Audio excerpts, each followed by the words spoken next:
Avant de commencer, soutiens la chaîne en laissant un like et en t'abonnant, ça nous aide énormément. Au début de l'histoire, nous découvrons une maison au sommet d'une montagne, au cœur d'une forêt. Un homme nommé William y vit seul. Il séjourne depuis des mois dans cette jungle déserte pour ses recherches. Mais un jour, un serpent le mord. Pris de panique, il craint que le venin ne se propage dans son corps. Dans sa terreur, son téléphone tombe dans le ravin. Il tente alors de se couper la main pour extraire le venin, puis se précipite dans la maison et boit beaucoup d'eau. Quelque temps après, William perd connaissance. À son réveil, il est victime d'hallucinations répétées car des traces de venin l'affectent encore. Il reste ainsi allongé plusieurs jours. Un jour, il entend le bruit d'un hélicoptère et des scientifiques viennent frapper à sa porte pour l'emmener. Peut-être y a-t-il une urgence à l'extérieur, mais William est incapable d'émettre un son. Les scientifiques pensent donc que la maison est vide et repartent. Après quelques jours, les effets du venin disparaissent enfin, et William commence à se sentir mieux, même si une infime quantité subsiste peut-être.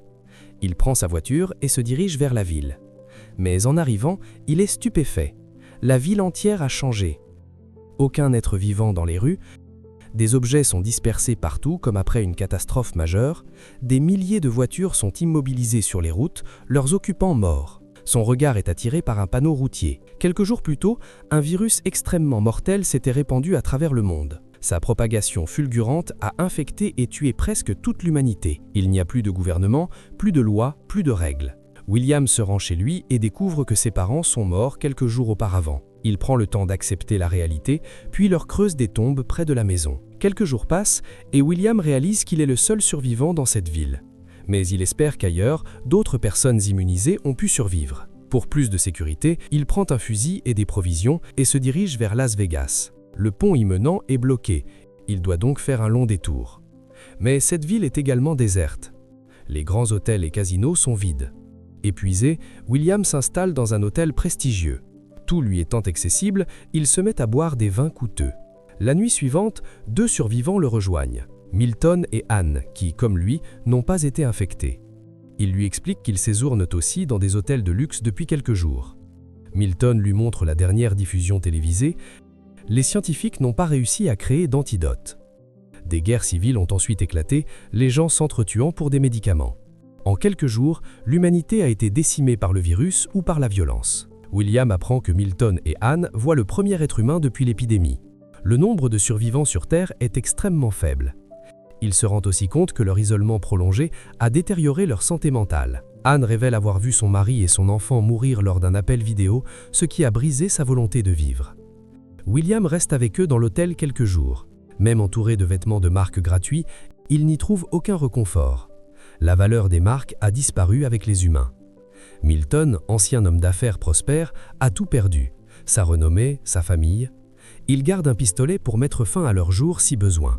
À ces mois, William, paniqué, s'éloigne, car il veut encore vivre. Une détonation retentit alors, Milton et Anne se sont suicidés. William se retrouve à nouveau seul. Il commence à croire qu'il pourrait être le seul humain sur Terre. Il quitte la ville à grande vitesse et, sur la route, recueille un chien qu'il nomme Lucky. Il se rend ensuite dans une bibliothèque, prend des livres de survie et retourne dans son ancienne maison où il vit désormais avec Lucky. Les réserves alimentaires des alentours leur permettront de tenir longtemps et ils pourront plus tard cultiver la terre. Un an passe. William et Lucky sont très liés. Mais sans contacts humains, William s'ennuie profondément. Pour passer le temps, il court, nage ou conduit en cercle. Un jour, Lucky se met à aboyer en direction d'une maison au loin. De la fumée s'en échappe. William s'y rend immédiatement. Sur le toit, une femme armée, Emma, l'accueille avec méfiance. Elle aussi est une survivante. William lui raconte son histoire et Emma se convainc qu'il n'est pas une menace. Aucun des deux n'avait vu un autre être humain depuis 1 an. Emma explique qu'elle est arrivée dans la région la veille et pensait être la dernière.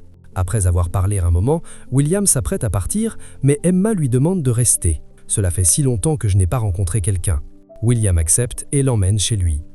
La maison, négligée par William, est dans le désordre. Ils commencent à la ranger ensemble. Un magasin d'alimentation est à proximité. Ils y font des provisions. Cette rencontre inattendue redonne à tous les deux l'espoir de vivre. Ils établissent une routine, développent des hobbies pour ne pas s'ennuyer.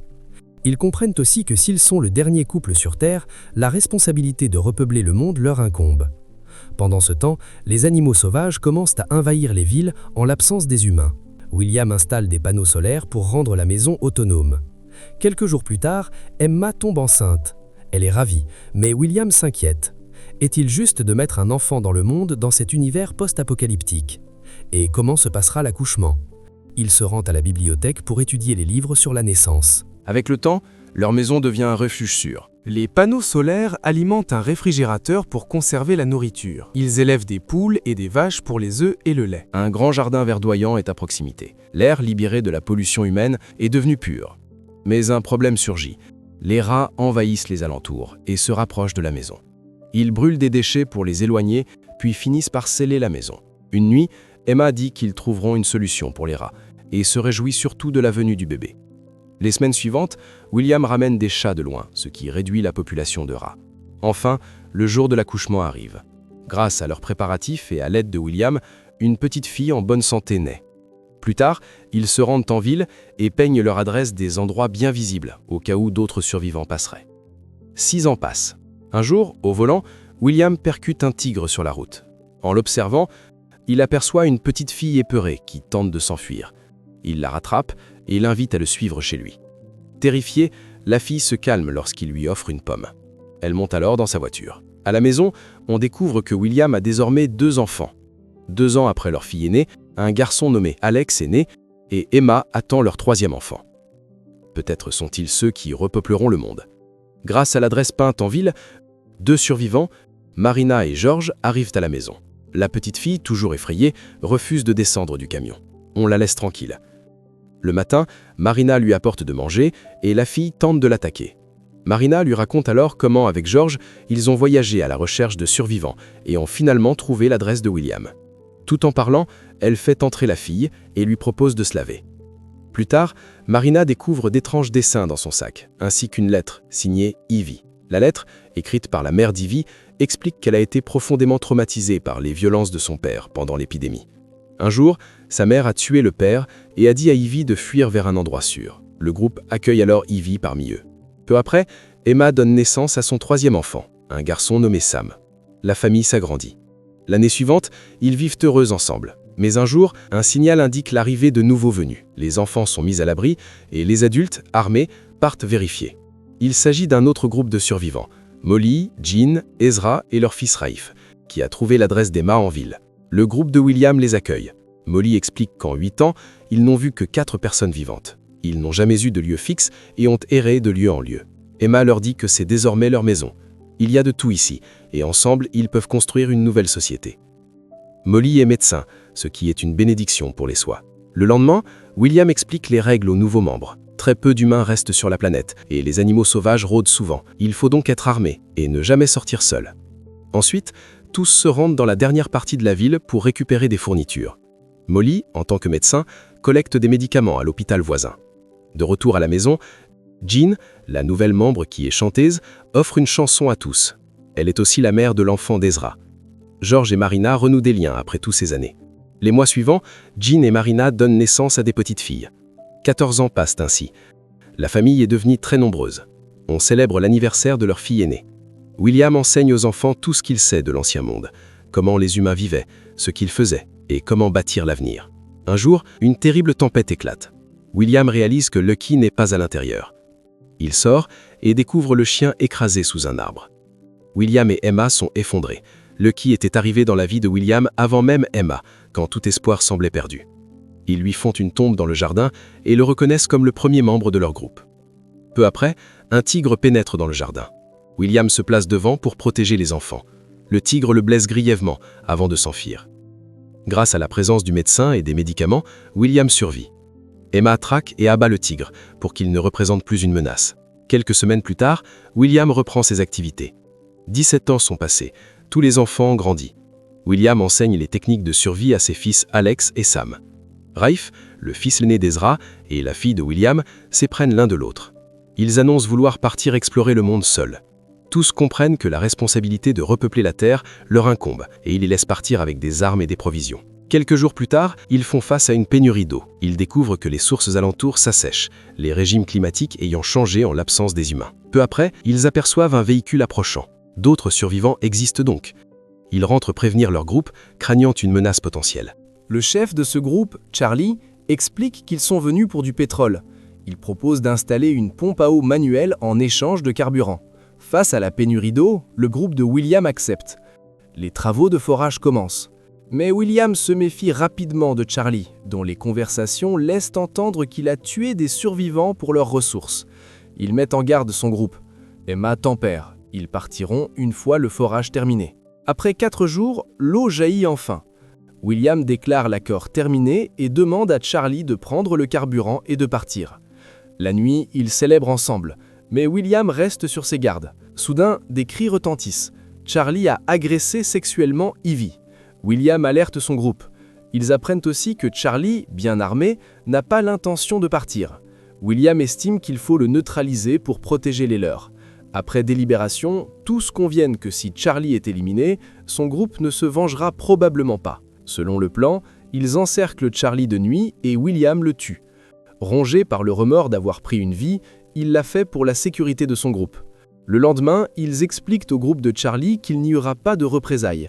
Ils peuvent rester et collaborer ou partir pour toujours. La plupart restent, mais Silas, le meilleur ami de Charlie, est furieux. William l'expulse du groupe pour avoir soutenu les actes de Charlie. Plus tard, Silas tente de revenir, mais William refuse. Il est banni à jamais. 20 ans passent. Sans les humains, la Terre a profondément changé. Les enfants du groupe construisent un avion pour faciliter leur déplacement. Mais bientôt, les membres tombent tous malades, les uns après les autres. Plus de la moitié est infectée par une nouvelle variante du virus. La docteure Molly explique que le virus a évolué, mais que cette souche est moins virulente et qu'un traitement sera trouvé. Les bien portants soignent les malades. Sam, le fils de William, est le plus gravement atteint. Pendant ce temps, leur fille aînée rentre seule. Elle était partie avec Rafe. Elle raconte leur voyage à la recherche d'autres survivants. Un jour, ils ont aperçu un homme qu'ils ont suivi, mais qui s'est révélé être Silas. Rongé par la vengeance, Silas a tué Rafe. Elle a tenté de le secourir, mais trop tard. Rafe est mort et a été enterré près d'un arbre. Sur le chemin du retour, son véhicule est tombé en panne d'essence et elle a dû finir à pied. À son arrivée, elle découvre l'épidémie dans le groupe. Grâce aux soins de Molly, la plupart guérissent, mais Sam ne répond pas au traitement. Après avoir parlé une dernière fois à ses parents, il meurt. William est brisé. 3 autres membres du groupe ont aussi péri. Emma le console. Quand ils n'avaient rien, ils savaient l'un l'autre. Aujourd'hui, ils sont un groupe, et c'est à eux de bâtir l'avenir. William retrouve courage et prépare les enfants à leur destin. Un jour, du sommet de la montagne, il contemple le lever du soleil et mesure les transformations du monde en 20 ans. De retour, il s'adresse aux enfants. Jusqu'ici, ils ont tenté de reconstruire l'ancien monde, mais celui-ci a disparu. Ils doivent apprendre à vivre en harmonie avec la nature. C'est elle qui leur enseignera la survie dans ce nouveau monde et ce nouveau climat. Ils rallument la radio pour communiquer, bâtissent une nouvelle société, organisent des événements pour rappeler que les humains sont des êtres sociaux et réaménagent les villes voisines selon leurs besoins. 50 ans s'écoulent ainsi. Un William âgé explique à son petit-fils que cette nouvelle civilisation humaine est issue de leur lignée et que c'est à lui maintenant d'en prendre la relève. Et c'est ici que le film se termine.